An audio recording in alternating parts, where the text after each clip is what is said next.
with horses and horsemanship, that normally that gut feeling is opposite, almost exactly opposite of what you actually need to do. Because the horses, in that same scenario, you're operating through instinct, so they're probably going to be operating through instinct. Well, those two instincts are opposite for the most part. A real easy example is like when a horse panics, they typically run or spook or something, right? They're moving to protect themselves. Where a human in a similar situation is probably going to freeze. They may panic to some extent, but a human very rarely is going to run like a quarter mile to protect themselves. They may jump Mm-hmm. out of the way or spook, but then they're probably going to hide or hold or grab or something.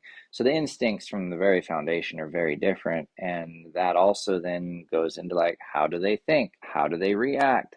What is their reward system? And typically when a person's operating through instinct, they're trying to train the horse more like they would want to be trained, which typically doesn't work. That doesn't mean there's not things that overlap or that the horse can adapt to, but instinctually, it's just the core foundation. We're so different. So my job is to kind of cross that bridge with everybody, say, hey, let's come over here and try to operate this horse like a horse, because this horse isn't here by choice, right? Mm-hmm. Like all the gates are locked at night. They might be in a paddock or stall or pasture, but the gates are shut. Like they did not come here on their own.